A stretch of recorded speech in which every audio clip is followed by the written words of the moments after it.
Defense of territories is what I do, not what ordinary people do. It's not what businesses are doing. It's not what landowners are doing. It's not what even people born on the land are doing, if it is not what they're doing. Defense of territories is what, by a definition, is my kind is doing. Equally as every other people have been born in what they are and what they are doing, I am born in what I am doing. When it comes to defending territories, I defend. That is what my kind of people are doing. That is what I am doing here. That is what we should not argue about. That is not the question here. That's historic heritage account. So defense of the territories is different from how people behave on the territory. And these are not, that is not same subject. That is, when we talk about how people behave on the territory, has nothing to do with defending the territory versus the rest of the dogs, cats, or whatever. The main question here, of course, recognize that we are these are two different subjects. One is subject defending the territories is different from subject internal affairs within the territories, that is within the national affairs, and how national affairs have been defined within the historic times, within all of the times there are. I therefore need to clarify today very much also that what I do or happen to do today is charting the planet. It happened that we live in such times. I found somehow not in excess to write the Constitution of Earth, where I enclosed my perspective of how such piece of document should look like, where I first of all set the realm and clarified that our life and we basically reflect on the configuration of the realm, and we are technically born in the context and out of that realm as therefore one same energetic protocol. It might be certain that we would be speaking about the entire universe, or at least a constellation. Not to be surprising that we talk about the entire universe as well, where consciousness happen as something as presented in Buddhism, for example, of India, as when they are talking about the time that is needed for Buddha or one of the priestesses out there of Indian of Buddhism, how far goddess, I don't know what of the goddesses out there they were talking about, she would take how much time to inhale and how much time to exhale. That's more like you're talking like millions of years. So it can be concluded that life energy, what we call life energy, which is very often consciousness itself, exists within even universal protocol. However, in the way how we experience life on our planet and how that is taking place on our planet, there is plenty of context here. We're quite inboxed here within the planetary protocol. And of course, equally as when you are in a house and you need house order, preferably, equally within the configuration of the planet, you would need certain planetary order. We appear still to have problem on that level. And as long as we have problem on that level, we would have problem to bring our consciousness on whatever is next level waiting for us. Or maybe it is just the life itself that will need to happen here within some kind of realization of our presence and our presence here tend to be intelligent. We tend to go into format of trying to problem solve, trying to put certain things in order, trying to bring order. So if that is what it is in our profound drive, then it would be logical to assume that that is what we are supposed to do here, to try to set things in certain order, because we tend to reset to require resetting within the protocol of certain order, which I would identify even as universal category. Order is precondition for intelligent thinking. Intelligence resides on order, and order, where you put in order your thinking. As it is in your head, you would expect to be on the ground as well. So that is why intelligence usually would be stepping up and would be much more inclined to make order, because they have that order already in their head, and they are inclined to take an orderly manner, because that is how they exist mentally, versus people that do not exist in such format.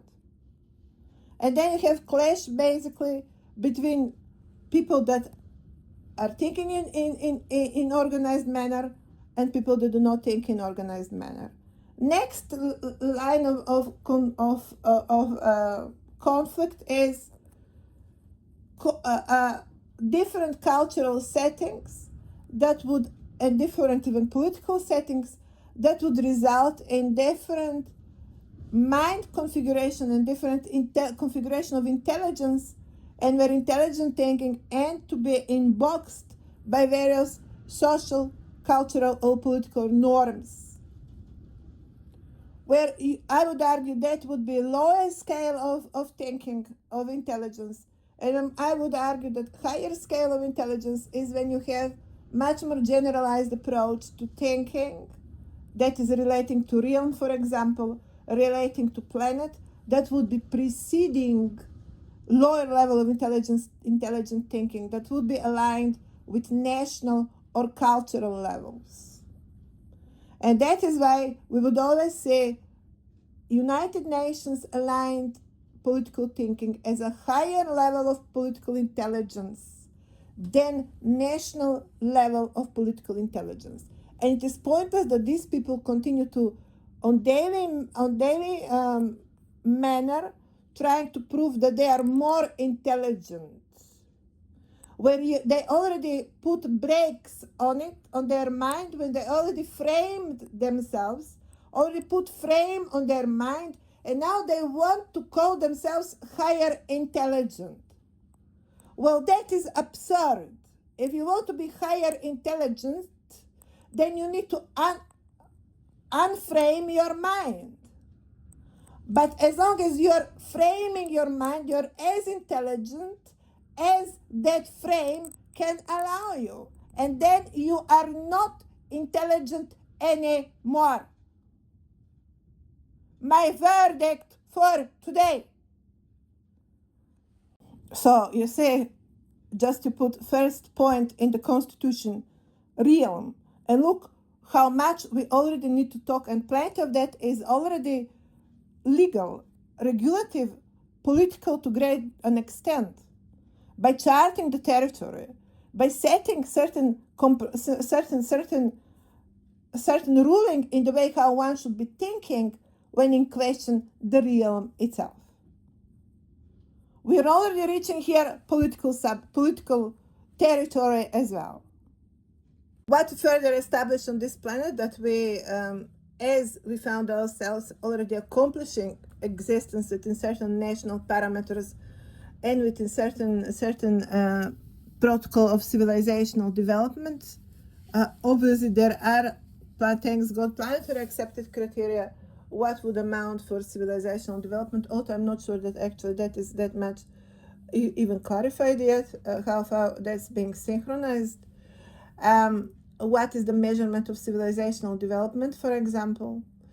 But in any case scenario, let's bring a further context, civilizational context of the present times and where problems majorly are happening, and that is within a need for a certain higher synchronization of cultural value systems and geographical positions, and of course inclination to well-being.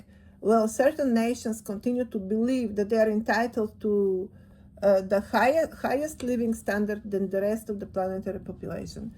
And as much as there is certain justification within the context of New World versus Old World, where the latest civilizational development delivers some kind of protocol of new human as well. And when the previous societies drive on some kind of on more raw protocols in human configuration, that is not exactly sharply polarized. We live in the world today already where any next generation, no matter where you are, as a result of improved living conditions, happen as much more refined and much more gentle, much more sensitive, and so on and so on. So the gentleness and the refinement of genetic code of a human is not that much anymore a result of civilizational development, or we can easily argue never was actually that much a result of civilizational development, as it is beauty itself very much a matter of genetic configuration of the realm itself. Let's give credit here for certain more developed principles of living, organized living, principles of organized living, civilizational attributes, and so on and so. That would include also being planetary playground for mainstream civilizational performance. That would justify to quite an extent inclination that they expect for themselves higher political position, higher wealth position than the rest of the territories. However, at this point, we don't talk anymore nation, we talk imperial historic heritage protocol. This is, I'm going to recognize, main problem today for when are in question Western territories, and that is their inability to draw a clear line between what is national and what is imperial historic heritage protocol, where they very often jump within imperial historic heritage protocol while inclined to speak about some kind of national parameters. And then we end up in Ireland with the entire imperial historic heritage of 2 millenniums. And it feels almost like a joke.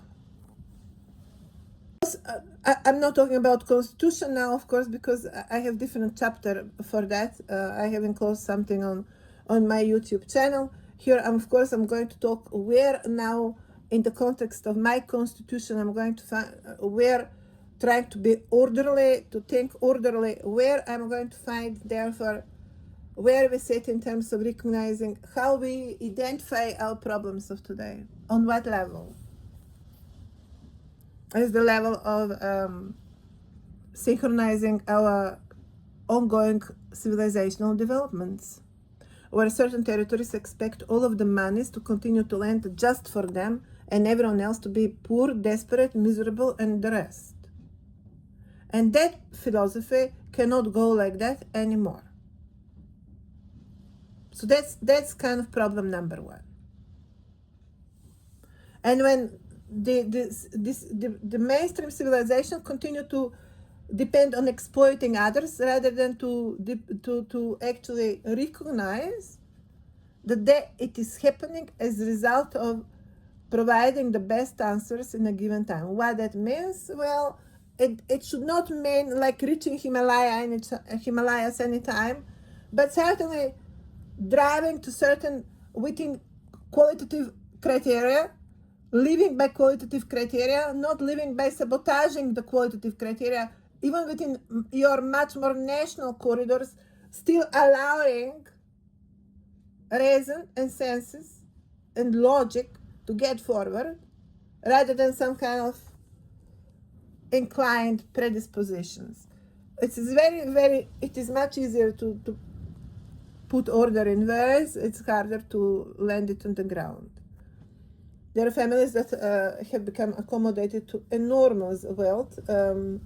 It feels nice for them. It is quite beautiful, and they are not, obviously, and they are not willing to give it up. We have to insist out there still on criteria, and of course standards by which we measure today economic and any kind of development. I think this is the critical point. This is where we all today, all of the arrows today are crossing on the planet, and that is how we are going to continue to measure accomplishment on the planet, not just speaking about the ones that have been left behind, but speaking about the mainstream platform as well, which is losing its compass already to a great extent on its own weight and on its own ground of letting things to get a bit out of leash and out of control. So now to find that territories are wasting more time discussing international affairs, especially oil dependency, rather than speaking about managing their own territories, is rather wrong. Because I don't see that the problems are in the oil at all.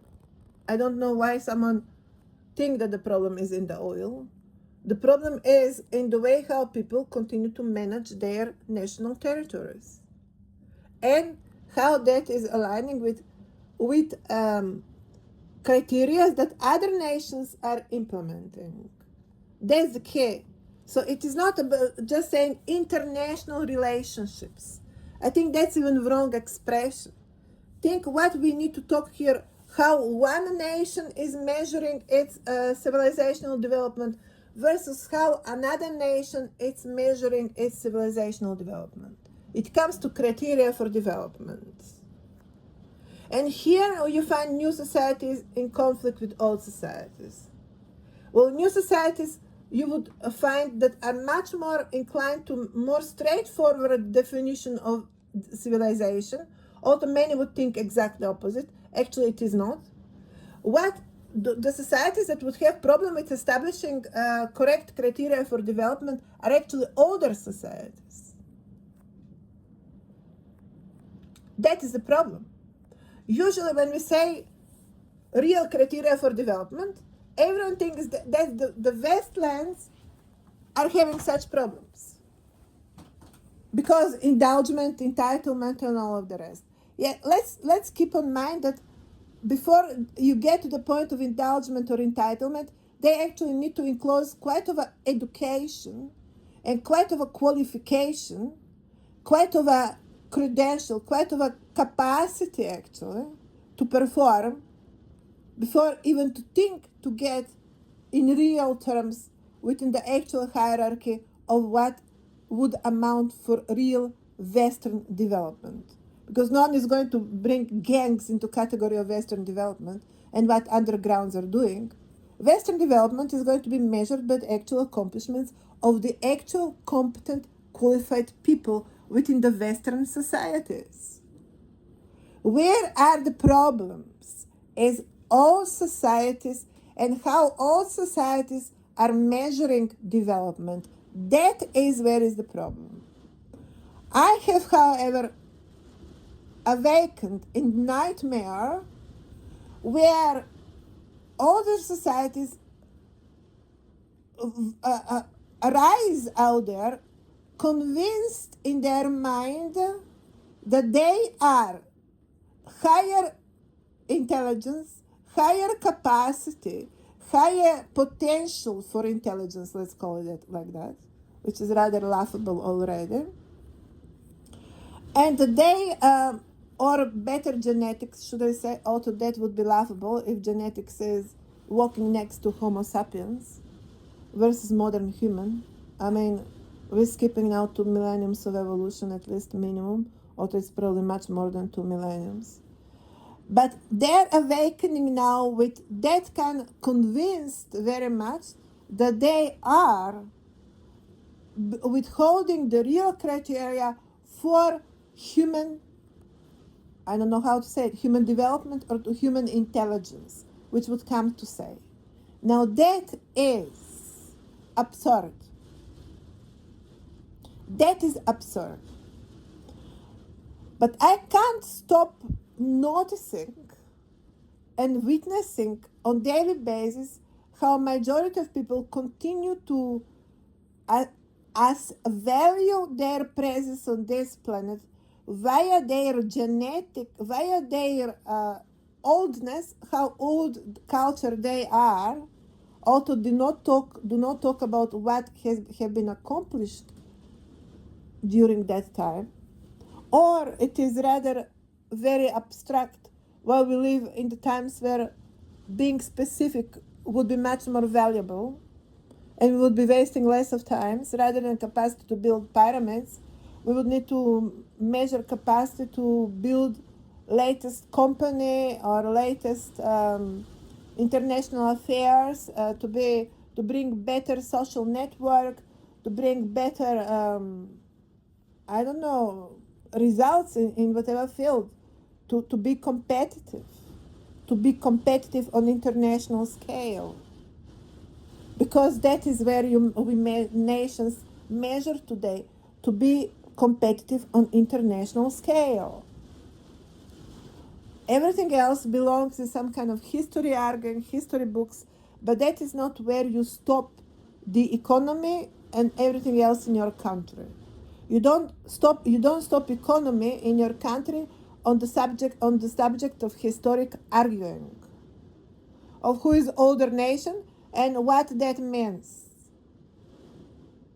or who can why pyramids are very beneficial for the health of humanity. That's a very beautiful story. What that has to do with economic development of the country? Exactly and precisely. Because that is on what today you compete with the rest of the nations. You don't compete on who is having better pyramids on the planet. How competitive you are on international environment. If I take, for example, our territories, and after demolition of Yugoslavia, where during which time maybe we could have talked about some kind of competitiveness, after Yugoslavia was demolished, and that was to great an extent with contribution of domestic factor as well, on whatever levels, we ended. The only competitiveness we can talk today is, or they can talk today, is if anyone is playing for NBA, or that is solo performance. That is where now asset is doing it, is performing, and they're the owners of the asset. So we are returning in some kind of ancient level of slavery, and that is what prime civilizations are going to bring to us. Of course, what else they are going to bring to us but slavery and ownership of the slaves on variety of levels. That is with what now modern world will need to compete. Of course, will need to be questioned as well how much that modern world actually is modern, especially when it is being represented by a real estate mogul as it is Donald Trump. If America was supposed to be modern, with such choice for president, certainly is rather walking closer to these older societies in some kind of prime ways, and returning and allowing and resetting, I'm afraid, the entire planet to basically find itself in prime times rather than to get out of it. So I'm going to find here rather confusing, or rather an intention to take our attention away from what is the real problem in conflict between America and Iran, for example, where everyone talks about oil, which in substance is returning to slavery. But rather than that we talk about actual cultural identities and actual issues of the present times, which is not happening. Returning heavily conversation on oil rather than getting out of oil altogether and out of such rhetoric is dangerously returning us in prime times. And I claim and argue that that is exactly what Donald Trump, with his tribunal backing, is doing. He is returning planet altogether backwards and then find Iran aligning with Iran very convenient, and they find themselves on the in same language with the same rhetoric, because both of them exist at the moment on very same level, that is times of slavery. So communication is going on, no problem about it, and they're a step away to sign in one same paper. They certainly have common denominator: oil exploitation. You see, where my conversation is happening, that would not happen. That would be immediately X-rayed via the question, what stands for oil? Are we not talking here human slavery? And what human slavery we are talking about? Then there is increased babbling about artificial intelligence. And this is now coinciding, returning to oil and subject artificial intelligence. Direct indication that we are talking about slavery and enslaving one good percentage of human brains on the planet that will be in the hands of this kind of real estate moguls that would be charting the world from perception of high schoolers and psychology of high schoolers, which I can notice Iran doesn't have any problem to align with any time. And our so-called my territories as well, hanging very much on high school level, no problem about it, because majority of them never moved away from there, as majority of America as well, including Australia and New Zealand. If you really have managed to notice me for another day for something, I would really like to understand, and also to let yourself to understand in what exactly context you would notice me exactly. Would it not be by any chance that oil itself? Artemis, you have your question for today, including the homelands. It is also this is a very complex field. Using intelligence as a driver it has happened at critical point. I'm going to find. In my case scenario, I'm measuring it via also within the field of genetics. Very much genetical record, but when are in question, obviously, certain bloodlines, especially obviously imperial bloodlines in general, something that would be in reference to higher intelligence, higher accomplishments,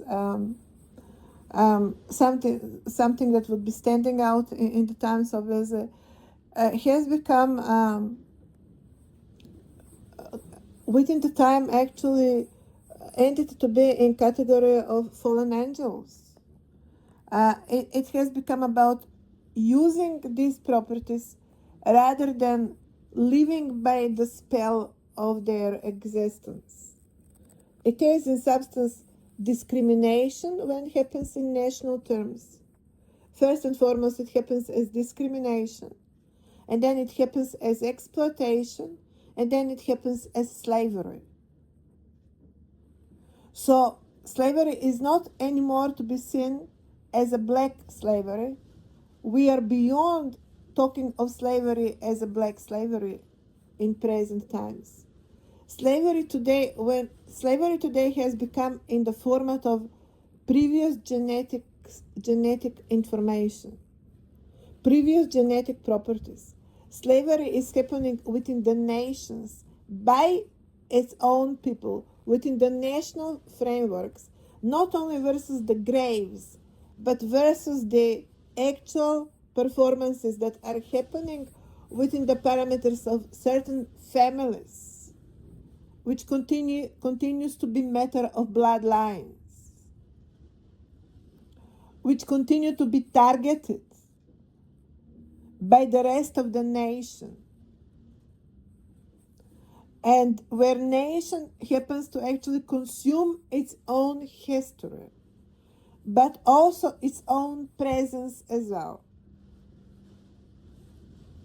And then we wonder why there is no nation anymore, why we can't make nation anymore, because everyone thinks just about making money rather than delivering something for the greater good. It is as never was anything more than a predator. And that is because that predator turned versus their houses of higher accomplishment and happened to prevail, as in substance that is what prevails on the planet as we speak. The crowd prevail. And if it comes to the numbers or to physical force, crowd always prevail. But how that affects the humanity in the long run, in the context? Humanity is losing. These questions are not political. These questions are profoundly national, profoundly civilizational. These questions are about my national certificate versus your national certificate, and why you think that you have higher rights versus my birth certificate. Without to talk to me about it. Without even confronting me. And how you dare to continue to bring national conversation while holding me here in national prison. How you dare to call that nation yours when I am being suppressed, when I cannot put my voice forward. On what ground on earth that nation is more yours than it is mine? That is what's happening today. When certain people take that heritage account as it is theirs, and then oppose the one there would be higher chance that have been more in overall historic time contributing to such national accomplishments. Put them on the other side and start throwing stones on them as they are the negative. And this entitlement people, population, general population, on the drives on entitlement blank ticket. They're always correct. They're always entitled and they're always correct. The question is, in all of the historic terms, can we exactly think of history in such terms? Who is first entitlement here?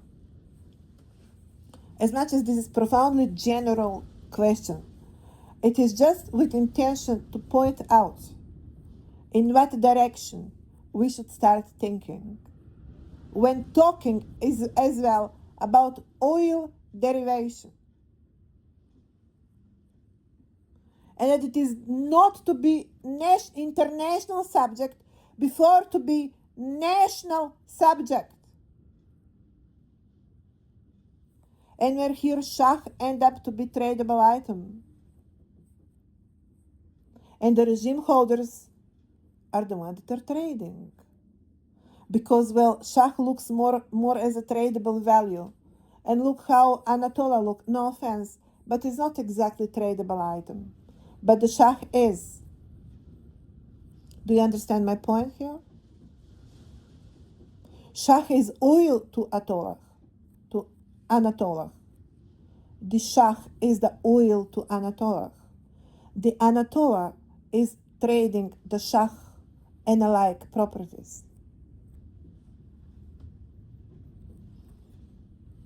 And also in times of Shah of Iran, it would not be that he just gave 40% of the land of Iran to Americans. It was that he would be trading 40% of its population with 40% of European population, because the way how Iranians looked in 70s, 80s, it was not just fallen from European land. It was very much a reference to mixed bloodlines, which means that 40% was mixing with Western territories. That would have been suggestion here. Mixing with Western territory. It was not just given, it was actually exchanged. Or otherwise, we would not be talking about who was the queen sitting next to the Shah. Oh, that looks to me like 40%. That looks to me as letter number 8. That looks to me as number 8. That looks to me as how it should be rather than how it should not be. I'm not going to put that much bait on blank ticket of any person. I'm just going to notice that something here has not been explained properly. Something here has not been noticed properly. Something here has not been noticed and understood properly. That when you say regime, that means someone is factorizing something. Under the ground also is reference to underground mafias, things like that. Well, monarchy, which is on the ground, is statement level. It is on the ground what they're doing. Now we might agree of how they have chosen to play the nation. You monitor, is it happening in the rest of the families? Are they trying to wipe out the nation? It is on the scale where you can see it. When it is on the scale when you can't see it, it is more dangerous, not less dangerous. So, monarchy by a definition should be happening in the context of properly managing the national properties and within properly declared international coordination when it comes to genetics, families, things like that. When that is happening in silence mode, but continue to play on that level, you understand it is happening on underground levels. And that is therefore someone's rushing, speeding up, rather than playing on generationally as it is monarchy on the level of families and next generations. When someone is doing it under the ground, that is someone is rushing it through. So I would argue that fascism and Nazism was not happening in the time of the Shah of Iran. It is happening in the times of the regime of Iran, because that is to what would suggest when someone is rushing to the genetics and doing a variety of genetic experiments. That is what Nazism, that is what fascism is. That is what fascism was. That is what Nazism was. When they were, that is what happened in Germany as well. They were rushing with improving. They were intensively working in improving genetic formula. They have not been doing it via families, as monarchy does. They have been doing it via genetic experiments. And I argue that is what Iran is doing. Accordingly, and that is what America is doing, obviously, because they don't have monarchy as well. So they don't talk about it. But then they are using undergrounds. They are intensively using undergrounds. And administration of Donald Trump today is intensively relying on undergrounds, intensively relying on international criminal. And as a result of the latest operations of America in Middle East, the percentage of underground affairs increased enormously. One can comfortably say today, entire international politics ended to rely profoundly on undergrounds, where desperate people have been left without their homes, without anything in their bank accounts, are enforced to be recruited in these international affairs because no match has been left for them. But let's notice where is the headquarter to such events. Well, when one started destroying regular nations,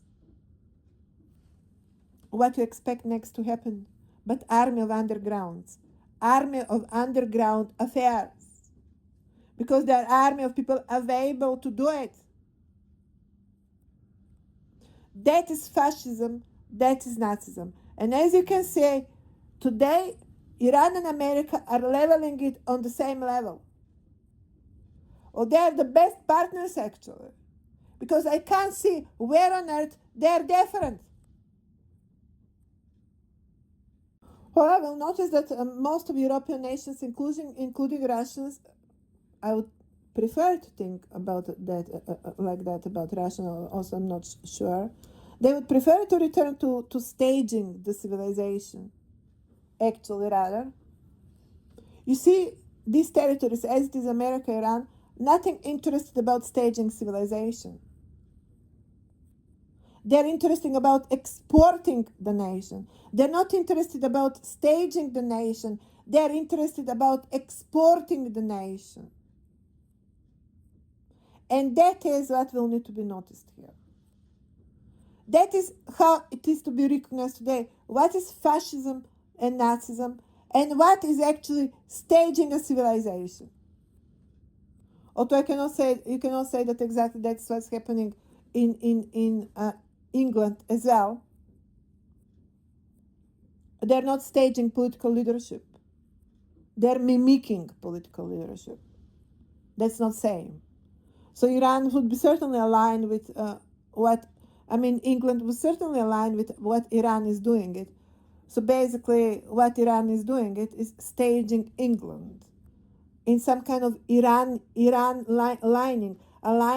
or maybe I would not be surprised if they are interested to stage entire English nation by undersigning entire Iran to it.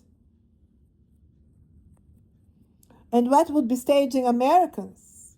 I have no idea. Certainly they are not staging America at the moment. They're staging Iran as well. They're staging Iran as well.